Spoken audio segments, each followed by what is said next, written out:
My grandpa is an interesting man. He served in the Korean War before he could grow a mustache, and walked away with a rack of medals heavier than a brick.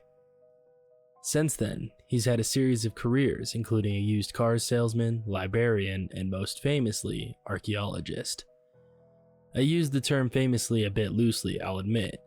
He didn't make any world-changing discoveries like uncovering King Tut's tomb or finding Excalibur. He did, however, ignite my family's imagination with his lavish descriptions of history. It was a favorite pastime of my family, listening to my grandpa speak. We'd crowd around him every gathering, be it Thanksgiving or Christmas or Easter or just Sunday supper. He'd regale us with the tales of wonder and mystery.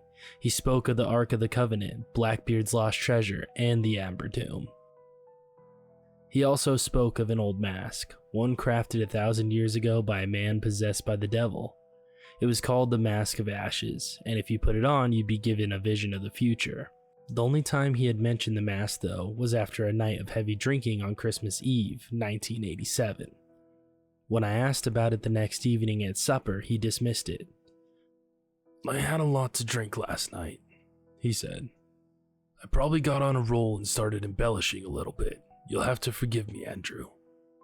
I believed him. After all, who hasn't exaggerated a point or two after a bottle of whiskey?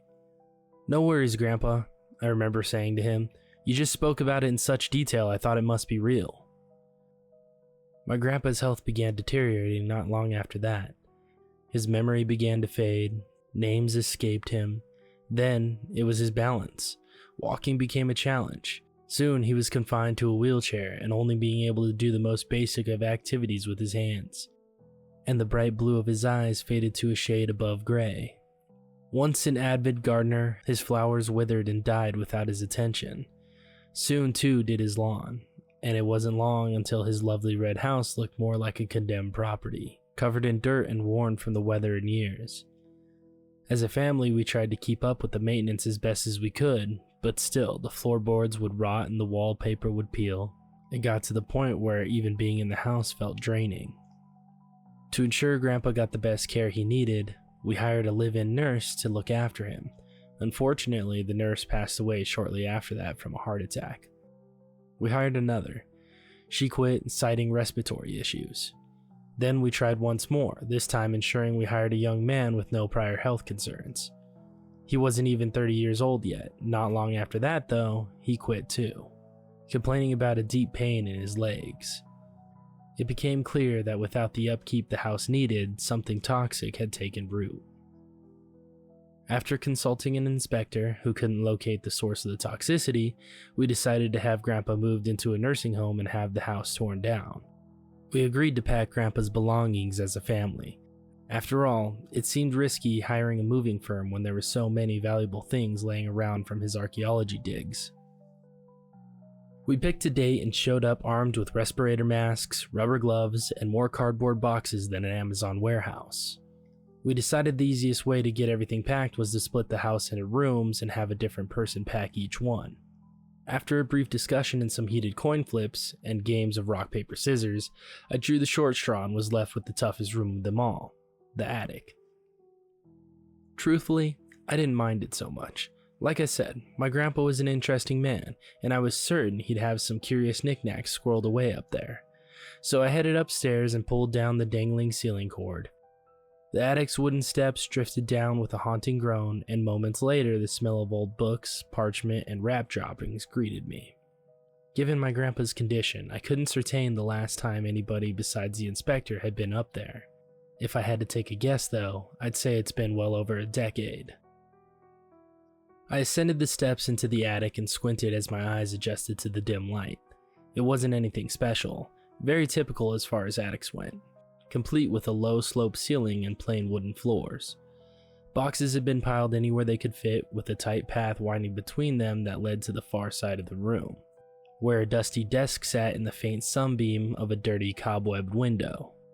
I made my way towards it, figuring working my way back to front might be the best strategy. That way, as I became more tired, the boxes would be closer to the stairs. I silently thanked my grandpa for already having just about everything tucked neatly away and resolved to get to work. As I came upon the desk at the far end, I noticed a book open on the top of it, beside which was a plain mahogany box. Curious, I investigated. No doubt this was the last project my grandpa had attempted to undertake before his health failed him. The book looked old, older than anything I've ever seen. Its pages were yellow and curled, and looked like they had been penned by hand. It was bound by sinew between two thick leather covers. Creepy, I said, softly brushing my hands over the surface to clear the thick layer of dust. Whatever language it was written in used sharp, jagged characters to denote its alphabet. I'd never seen anything like it. Well, into the box with you, heaving a sigh. I closed the book with a poof of dust and placed it into the packing box next to me. Then I turned my attention to the mahogany container on the desk. Its craftsmanship was excellent. The wood was smooth, a deep brown red even up in the attic where the smell of rat droppings reigned supreme. The box had a rich and clean scent to it. Save for a small metal clasp on its front originally looked to have been for a lock. I opened it. Inside was a mask, one of plain design. It had 2 eye holes cut out as well as several sharp, uneven slits made for the mouth to speak and breathe through. I picked it up and took a closer look. The material the mask was made from looked a bit like dried skin. I pulled off a glove and ran my fingers over it. It certainly felt like dried skin. Probably animal hide, I muttered aloud, not wanting to consider the alternative. After studying it for several more seconds, I decided that there was nothing particularly special about it and I put it down. It was just an old mask. I consulted the inside of the box, ensuring that I hadn't missed something. It was empty. For my grandpa's last project, this felt oddly anticlimactic. I suppose after a life of so many fantastic stories, I just expected something more significant. I picked the mask back up and tossed it into the mahogany container, then closed the lid with a gentle click of the latch. A memory prodded at the edge of my mind. I bit my lip, staring at the plain box, recalling the legend Grandpa told me many years ago. It had been Christmas Eve then. He'd spoken about something called the Mask of Ashes, an object that he later insisted he made up. I drummed my fingers on the box and my imagination spun to life, recalling the wondrous tale he told me of the mask that showed the wearer the future. This wasn't that. It couldn't be. He already admitted the entire story was a drunken farce, and yet... I opened the box. I'm not certain why, but maybe it was the sense of nostalgia mingled with an inability to accept my grandpa had really gone his whole life without any major discoveries. He'd always been such a clever man. I pulled my respirator off my face and stared at the mask with mounting excitement. Reaching down, I flared open its bottom and brought it up over my head, and then slowly placed it over my face. I blinked. In front of me, I saw the dusty desk, my packing box with the book inside, and the mahogany container. Everything looked exactly as it did earlier. Well, I said with a disappointed laugh, I'm not sure what I was expecting. I reached my hands up to my neck to remove the mask, but then the world began to bleed. I stopped, my heart thundering in my chest. The desk began to warp, and soon both it and the cobwebbed window bled away, pouring into the red soup of the floor. Around me, the high-stacked boxes did the same. Soon, I stood in a pool of blood up to my knees, warm, thick, and rich with the smell of iron. Incredible. I breathed, unable to contain my fascination. I took a step forward and the pool of blood shifted, creating small waves and ripples upon the surface. For several moments, I gazed around in a stunned silence, hardly able to believe what I was seeing, what I was feeling. After all, this time, Grandpa had truly made a massive discovery. His final project was also his greatest.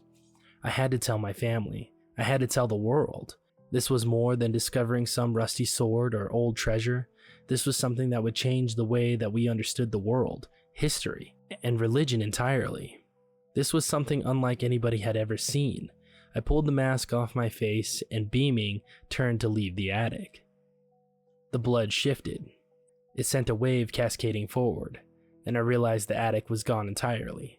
The space around me was a pool of crimson as far as I could see. My smile faltered. I looked down at the animal hide mask in my hands and noticed it was gone.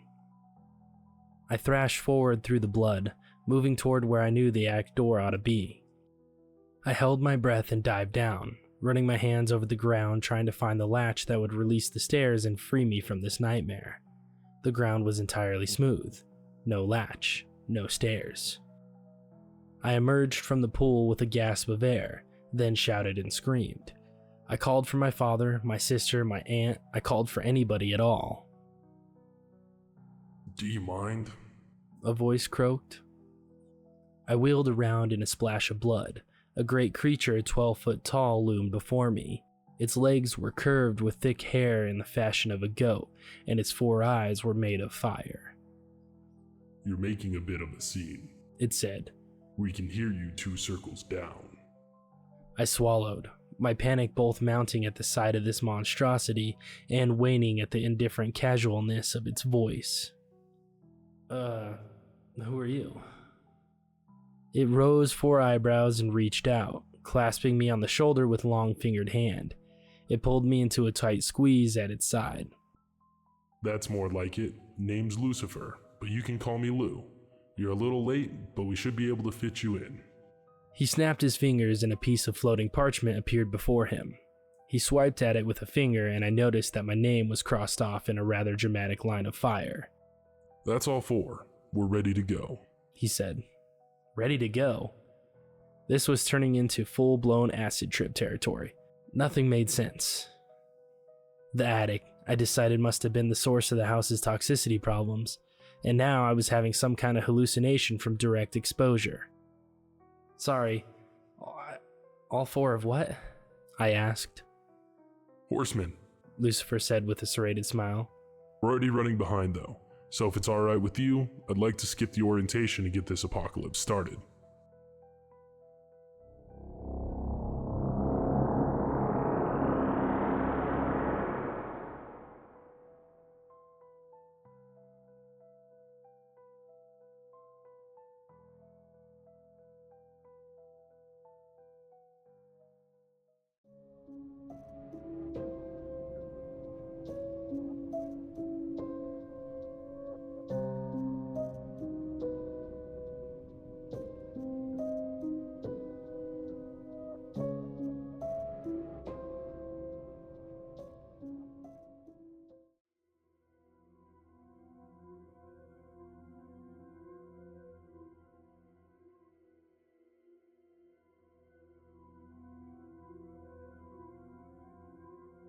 "Are you enjoying the salad?"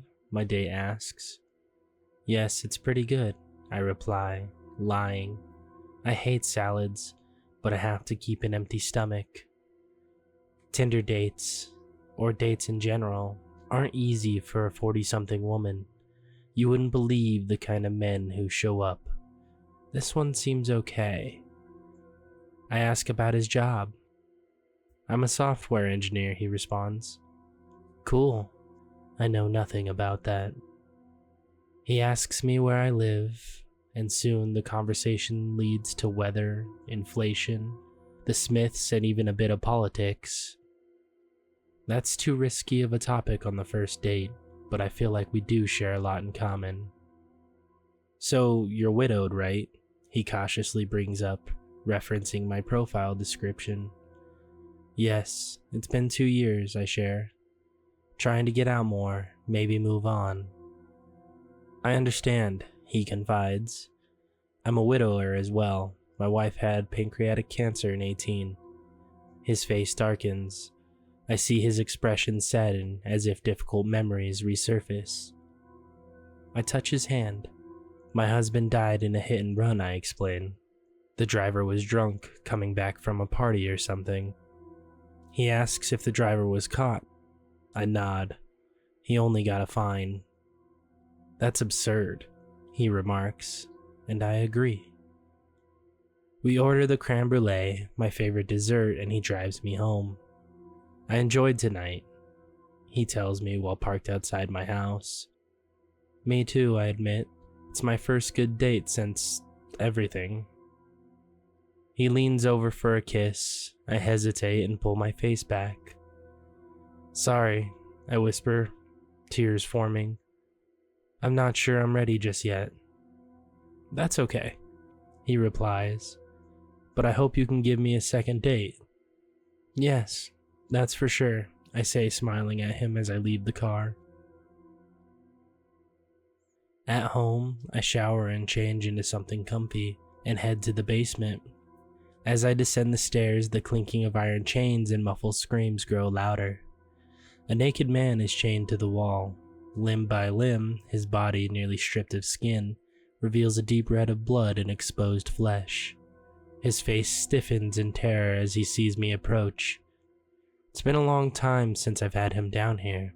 Can you believe he thought a fine would be enough to pay for killing my husband? I open the toolbox by the rack. It's so hard to choose. I've tried everything already. I met somebody today, I begin to tell him. Maybe it's time for me to move on from what you took from me.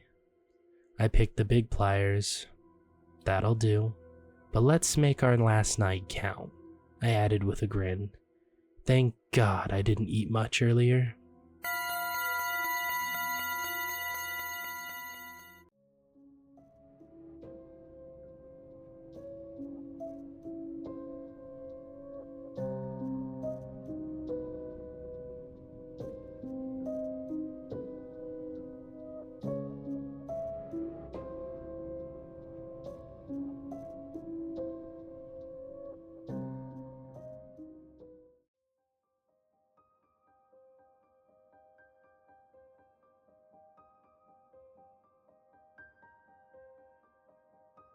It's hard to describe an impulse with words. By definition, it's an unreflective urge, an overwhelming feeling that compels action, disentangled from the stickiness of logic and forethought. For example, I couldn't verbalize exactly why I slammed the key to my Dodge Pontiac through the soft flesh under the security guard's mandible, other than the painting relieved my headache and he was trying to pull me away from it. But the investigating officer had already dismissed that explanation as unsatisfactory. But that's the truth I had access to at that moment. After what felt like the 40th time he asked, all I could do was shrug. The resurrection of my lifelong headache wasn't doing me any interrogative favors either. As soon as my eyes left the painting, the pain came crashing back. It felt like my entire skull had its own pulse. A paralysis-inducing ache that I was all too familiar with. The searing misery had been my stalwart companion for about 24 years, an undiagnosed migraine disorder that started when I was 3. Every doctor's visit would begin with a review of my family history. No migraines on my dad's side, and my mother deserted both of us when I was a toddler. Left in the middle of the night, no note. According to my father, she wasn't very forthcoming about her medical history either. We both assumed that I inherited this curse from her. No scan of my brain ever revealed a deformality or dysfunction. The pain was not an atypical seizure. As far as Western medicine could tell, I was as healthy as a horse. Psychiatrists blame subconscious trauma from abandonment, but it's not like the antidepressants decrease the pain either. I've learned to live with it, even weathered bad dates through it. I'd never been to a museum before. Dad always made it seem like a waste of time, called art a masturbatory exercise in pseudo-intellectualism once, and that really stuck with me. But my boyfriend insisted, and I simply didn't have the energy to argue. My dad was right. The experience was an absolute slog, excluding the aforementioned miracle painting, of course. When my eyes were pointed in its direction, regardless of distance, the pain lessened. I wasn't even consciously looking at it in the beginning. Instead, unexpected relief magnetized my body, guiding me right to it. Transfixed, I stood motionless in front of the unassuming watercolor. It was a small squared frame, each side only half a foot long. I couldn't tell precisely what the composition depicted. The canvas was a maelstrom of colors. A surface completely consumed by a variable tempest of animated pigment. It was hard to believe the eroded wooden frame could hold the vast cyclonic energy contained within. At any moment, it felt like the piece's color could rupture its meager cage and explode out into the surrounding museum, swallowing its patrons in a rushing wave of indigo and crimson. As I stared, the hypnotic swirls gave me more respite than the morphine ever did. The description reads, My Last Red Cradle by J. Dupree. Considered by many to be the last great work of modernism, it is said the architecture of an umbilical cord inspired this haunting piece. Miss Dupree had this to say, Meaningful art is built on sacrifice. Don't be afraid to give in. I didn't even register that my nose was touching the canvas until after I impulsively pushed the blunt metal through the man's jaw. As another example of impulse, when the guard let go of me, I reflexively jumped between him and the painting to shield it from the ensuing blood sprays. Not to say that impulses are arbitrary, it's more that you don't have a perfect understanding of your motivation at first. Once I made bail, I went online to research the painting. Dupree, as my dad later reluctantly informed me, is my mother's maiden name. He had known this the entire time and chose not to tell me. Suddenly, my headache roared, louder and fiercer than it had ever been. My knees buckled from the discomfort.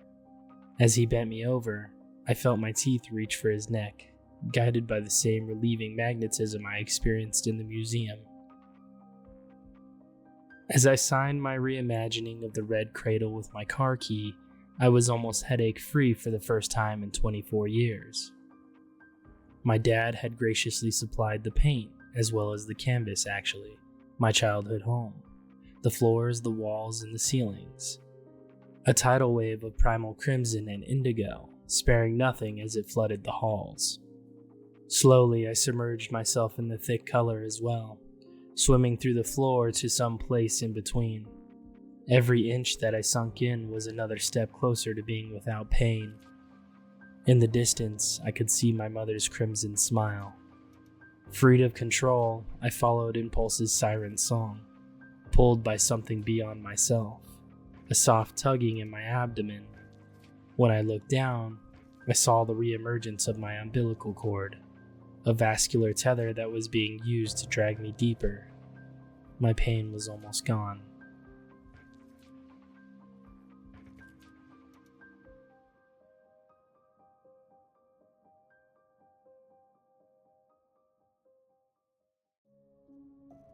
I want to thank everyone who stayed and watched and listened to the video.